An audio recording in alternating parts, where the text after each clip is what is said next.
Puji Tuhan, haleluya, shalom saudara-saudara dikasih Tuhan Yesus. Kembali lagi di dalam program kita Baca Alkitab setiap hari. Di mana program ini kita akan membaca dan merenungkan firman Tuhan secara berurutan dari Kejadian sampai dengan Wahyu. Biar kita makin hari semakin dekat sama Tuhan, semakin hari semakin mengerti kehendak Tuhan dan kebenaran firman Tuhan. Seperti biasa, mengawali hari ini di hari Selasa, kita harus setiap hari harus berdoa, merenungkan firman Tuhan, membaca firman Tuhan, supaya kita dalam menjalani hari-hari ini hanya berpegang teguh mengandalkan Tuhan Yesus saja, saudara, ya kan? Nah, kita akan melanjutkan pembacaan Alkitab kita pada hari ini. Dan kita itu adalah orang-orang yang berbahagia, saudara, orang-orang yang bersuka cita, orang-orang yang berharga. Kita berharga bukan karena kita hebat, bukan karena kita kuat, bukan karena kita pintar atau cerdas, tapi kita bahagia karena ada Yesus Kristus yang telah mati untuk menebus dosa-dosa kita, dan Dia menyediakan tempat di sorga untuk kita, saudara. Haleluya. Mari kita bersatu di dalam doa. Bapa yang baik, kami bersyukur Tuhan, kami kembali bisa datang kepadamu ya Bapa. Kami mau membaca firman-Mu, mau merenungkan firman-Mu pada hari ini ya Bapa. Tuhan Yesus, berkati kami yang mendengarkannya, berikan hikmat, berikan pewahyuan atas firman-Mu ini ya Tuhan. Berikan hikmat buat kami, biar kuasa Roh Kudus-Mu yang melawat kami satu persatu ya Tuhan. Semua yang mendengarkan renungan ini ya Bapa, biarlah Engkau yang selalu ditinggikan, Engkau yang selalu dimuliakan dalam kehidupan kami. Terima kasih ya Tuhan. Tuhan berkati kami pada pembacaan firman Tuhan pada hari ini, hanya di dalam nama Tuhan Yesus Kristus. Haleluya, amin, amin. Nah, saudara, kita akan melanjutkan pembacaan Alkitab kita di dalam Kejadian 29. Kejadian 29 ada dua perikop. Perikop pertama adalah Yakub di rumah Laban. Kita baca ayat 1. Kemudian berangkatlah Yakub dari situ dan pergi ke negeri Bani Timur. Ketika ia memanah sekelilingnya, dilihatnya ada sebuah sumur di padang, dan ada 3 kumpulan kambing domba berbaring di dekatnya. Sebab dari sumur itulah orang memberi minum kumpulan-kumpulan kambing domba itu. Adapun batu penutup sumur itu besar. Dan apabila segala kumpulan kambing domba itu digiring berkumpul ke sana, maka gembala-gembala menggulingkan batu itu dari mulut sumur. Lalu kambing domba itu diberi minum, kemudian dikembalikanlah batu itu lagi ke mulut sumur itu. Bertanyalah Yakub kepada mereka, saudara-saudara, dari manakah kamu ini? Jawab mereka, kami dari Haran. Lagi katanya kepada mereka, kenalkah kamu Laban, cucu Nahor? Jawab mereka, kami kenal. Selanjutnya katanya kepada mereka, selamatkah ia? Jawab mereka, selamat, tetapi lihat, itu datang anaknya perempuan Rahel dengan kambing dombanya. Lalu kata Yakub, hari masih siang, belum waktunya untuk mengumpulkan ternak. Berilah minum kambing dombamu itu, kemudian pergilah menggembalakannya lagi. Tetapi jawab mereka, kami tidak dapat melakukan itu selama segala kumpulan binatang itu belum berkumpul. Barulah batu itu digulingkan dari mulut sumur dan kami beri minum kambing domba kami. Selagi ia berkata-kata dengan mereka, datanglah Rahel dengan kambing domba ayahnya, sebab dialah yang mengembalakannya. Ketika Yakub melihat Rahel anak Laban saudara ibunya serta kambing domba Laban, ia datang mendekat, lalu menggulingkan batu itu dari mulut sumur dan memberi minum kambing domba itu. Kemudian Yakub mencium Rahel serta menangis dengan suara keras. Lalu Yakub menceritakan kepada Rahel bahwa ia sanak saudara ayah Rahel dan anak Ribka. Maka berlarilah Rahel menceritakannya kepada ayahnya. Segera sesudah Laban mendengar kabar tentang Yakub anak saudaranya itu, berlarilah ia menyongsong dia lalu mendekap dan mencium dia, kemudian membawanya ke rumahnya. Maka Yakub menceritakan segala hal ihwalnya kepada Laban. Kata Laban kepadanya, sesungguhnya engkau sedara sedaging dengan aku. Maka tinggallah Yakub padanya genap sebulan lamanya. Kemudian berkatalah Laban kepada Yakub, masakan karena engkau adalah sanak saudaraku, engkau bekerja padaku dengan cuma-cuma? Katakanlah padaku apa yang patut menjadi upahmu. Laban mempunyai 2 anak perempuan, yang lebih tua namanya Lea dan yang lebih muda namanya Rahel. Lea tidak berseri matanya, tetapi Rahel itu elok sikapnya dan cantik parasnya. Yakub cinta kepada Rahel, sebab itu ia berkata, aku mau bekerja padamu 7 tahun lamanya untuk mendapat Rahel anakmu yang lebih muda itu. Ayat 19, sahut Laban, lebih baiklah ia kuberikan kepadamu daripada kepada orang lain, maka tinggallah kepadaku. Jadi bekerjalah Yakub 7 tahun lamanya untuk mendapatkan Rahel. Tetapi yang 7 tahun itu dianggapnya seperti beberapa hari saja karena cintanya kepada Rahel. Sesudah itu berkatalah Yakub kepada Laban, berikanlah kepadaku bakal istriku itu, sebab jangka waktuku telah genap, supaya aku akan kawin dengan dia. Lalu Laban mengundang semua orang di tempat itu dan mengadakan perjamuan. Tetapi pada waktu malam diambilnyalah Lea anaknya, lalu dibawanya ke Yakub. Maka Yakub pun menghampiri dia. Lagi pula Laban memberikan Zilpa, budaknya perempuan, kepada Lea, anaknya itu, menjadi budaknya. Tetapi pada waktu pagi tampaklah bahwa itu Lea. Lalu berkatalah Yakub kepada Laban, apakah yang kau perbuat terhadap aku ini?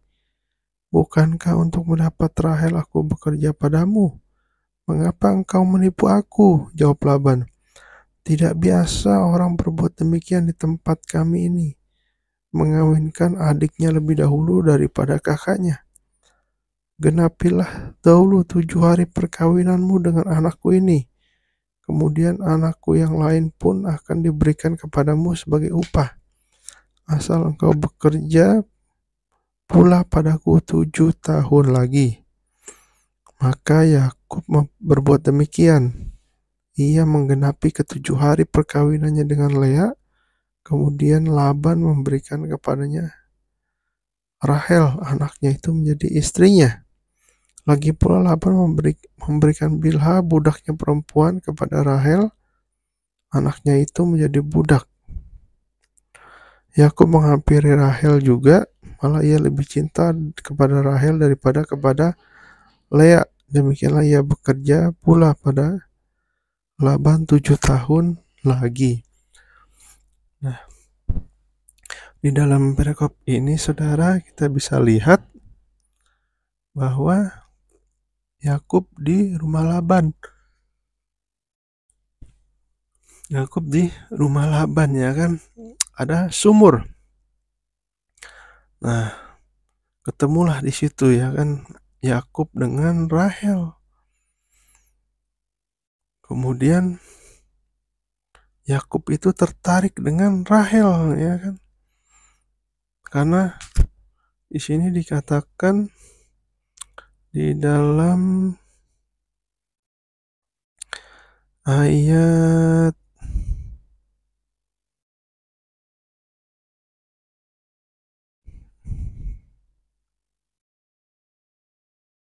17. Ayat 17 dikatakan Lea tidak berseri matanya, tetapi Rahel itu elok sikapnya dan cantik parasnya, ya kan?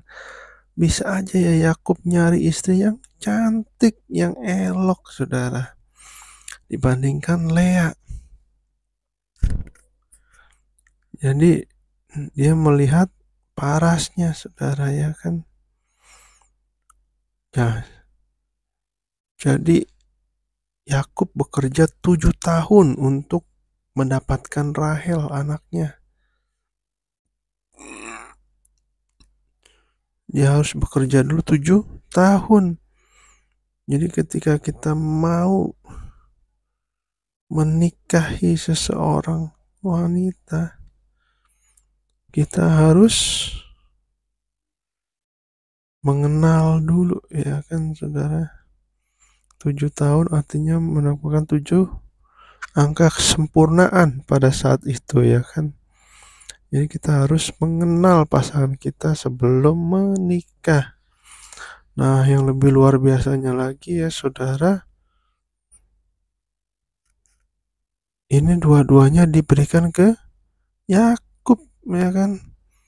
Ternyata di sini Yakub juga kena tipu oleh Laban, saudara. Dia mintanya Rahel, yang dikasih Lea.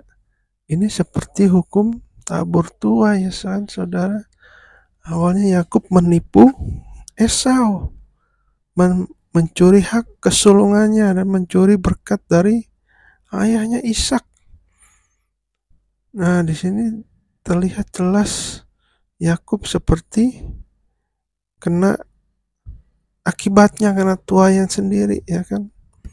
Dia dibohongi oleh Laban, sehingga yang dikasih adalah Lea, bukan Rahel, saudara. Jadi Rahel itu, jadi alasan Laban adalah tidak biasa orang berbuat demikian. Jangan mungkin adiknya dulu dong, kakaknya dulu dong, ya kan. Kadang-kadang kalau ada beberapa suku, jika adiknya dulu yang menikah, biasanya adiknya bayar ke kakaknya, ya kan. Ya buat apa gitu, ya kan, saudara. Itu kan tergantung jodohnya. Jodohnya siapa yang dapat duluan, ya nggak apa-apa, ya kan. Memang kadang-kala orang tua ketakutan kalau yang anak pertamanya malah tidak menikah, saudara. Nah, dan di sini luar biasanya ya saudara, ketika ketahuan, Yakub marah dong kepada Laban. Apakah yang kau perbuat terhadap aku ini? Bukankah untuk mendapatkan Rahel aku bekerja padamu? Mengapa engkau menipu aku? Yakub ditipu, ya kan, seperti sebelumnya dia juga menipu Esau. Jadi hati-hati saudara, jika kita menipu, berbohong, pasti suatu saat kita kena, istilahnya tuh getahnya, ya kan, akibatnya, saudara. Jadi kita belajar tidak boleh mencuri, membohongi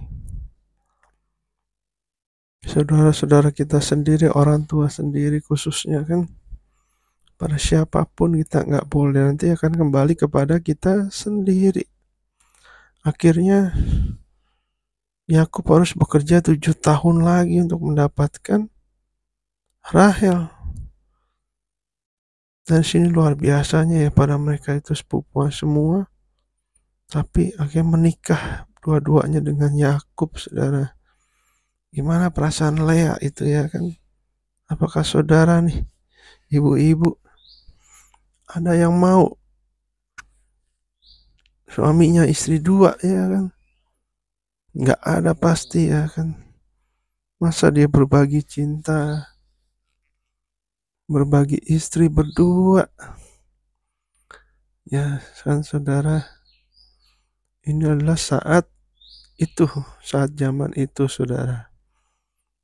Akhirnya Yakub mengawini Rahel juga. Tapi lihat, ya 30 malah ia lebih cinta kepada Rahel daripada kepada Lea. Dan kalau orang sepupu kita ya kan, tetangga-tetangga kita yang tidak seiman, saudara, boleh istri lebih dari satu ya kan, asalkan apa? Adil. Mana ada manusia yang adil ya kan? Yakub aja tidak adil, lebih cinta kepada Rahel. Apalagi manusia biasa kita-kita ini, saudara.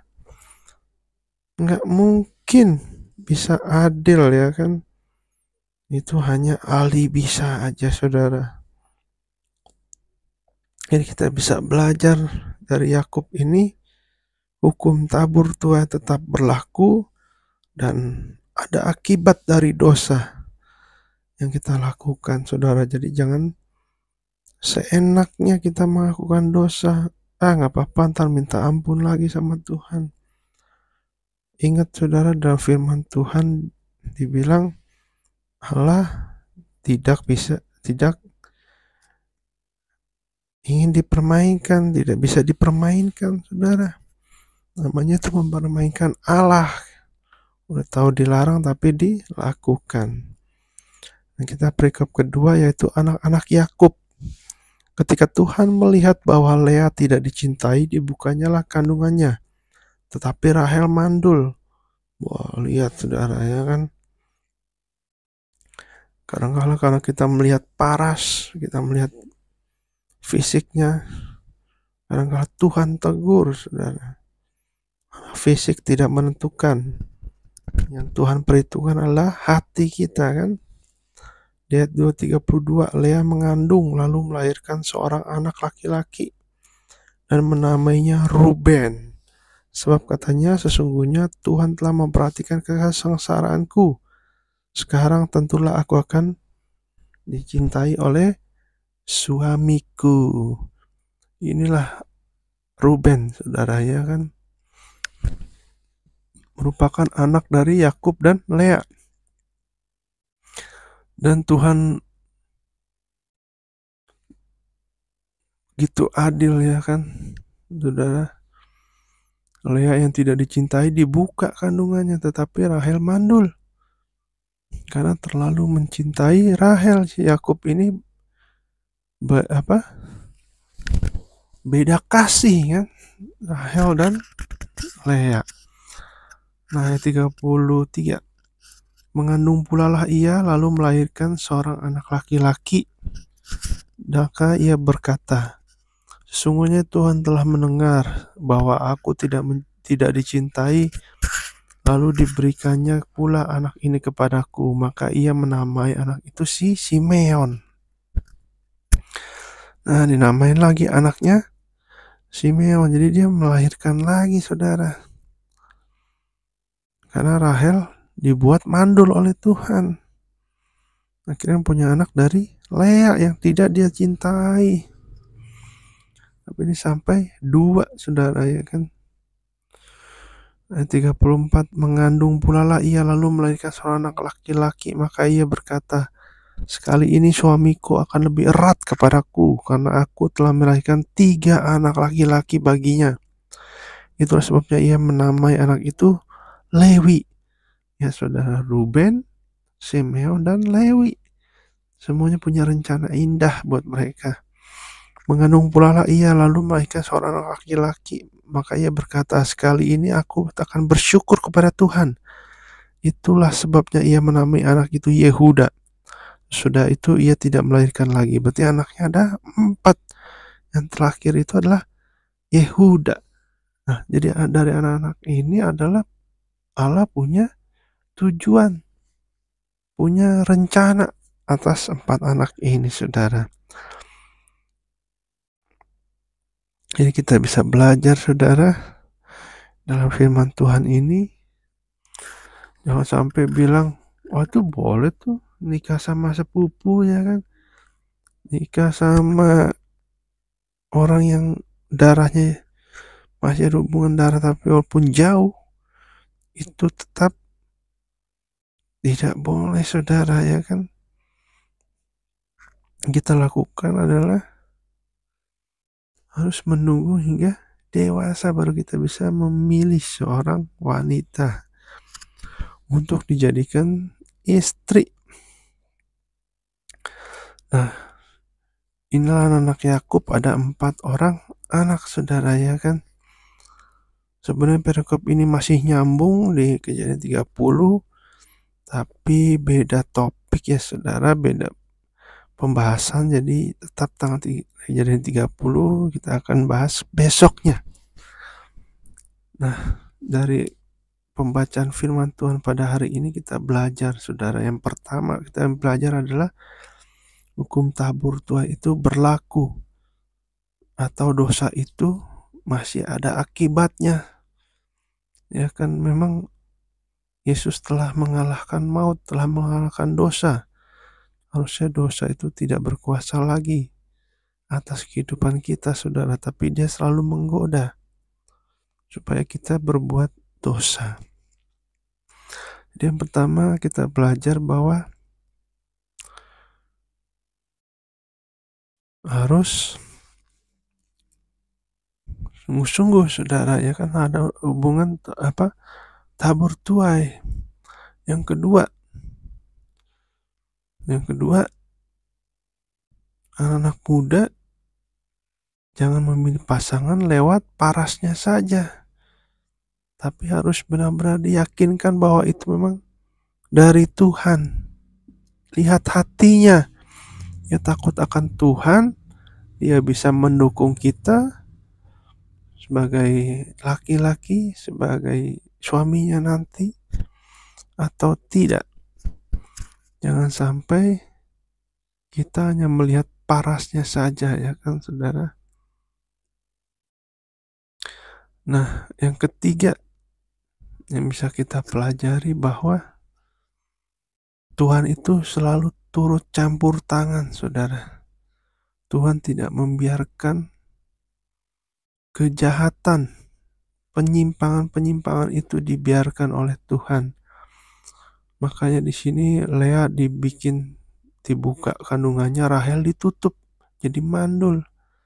Lea yang tidak dicintai malah dibuka kandungannya, saudara, ya kan? Jadi itulah keadilan Tuhan dalam kehidupan kita. Jadi kita harus terus hidup sungguh-sungguh di dalam Tuhan, kan?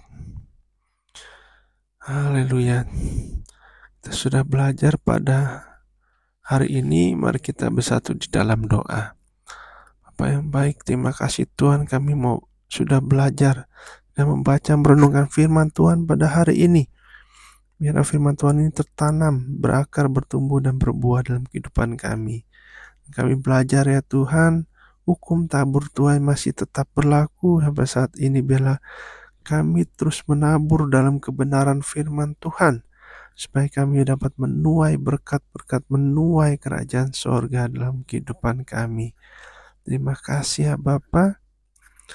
Biarlah kami juga makin hari makin mengerti firman-Mu, kehendak-Mu dalam kehidupan kami ya Bapa. Terima kasih ya Tuhan. Kami juga bersyukur Tuhan karena Engkau selalu turut campur tangan atas kehidupan kami, permasalahan kami, untuk menolong dan membantu kami ya Tuhan. Itulah yang kami imani ya Bapa. Biarlah Engkau terus melindungi dalam setiap kami ya Bapa. Terima kasih Tuhan, berkati kami semua dari pekerjaan, usaha, kuliah, yang bersekolah, apapun kegiatan kami, Tuhan Yesus berkati ya Bapa. Ajar kami untuk selalu dapat menjadi berkat, membawa damai, membawa sukacita dimanapun kami berada ya Tuhan. Ajar kami Tuhan untuk selalu berpegang teguh kepadamu ya Bapa. Terima kasih ya Tuhan, berkati kami pada hari ini. Biar kami dapat melihat hal-hal yang dahsyat, pengalaman-pengalaman yang luar biasa bersama dengan Engkau Tuhan Yesus. Terima kasih Tuhan, hanya di dalam nama Tuhan Yesus Kristus. Haleluya. Amin. Amin. Terima kasih saudara sudah bersama-sama dengan kita untuk merenungkan, membaca firman Tuhan. Untuk teks Alkitabnya akan saya kasih di deskripsi, saudara. Bisa saudara cek. Jika ada kurang kata-katanya, bisa cek kembali ke Alkitab kita, saudara masing-masing. Terima kasih, saudara. Tuhan Yesus memberkati kita semua. Bye.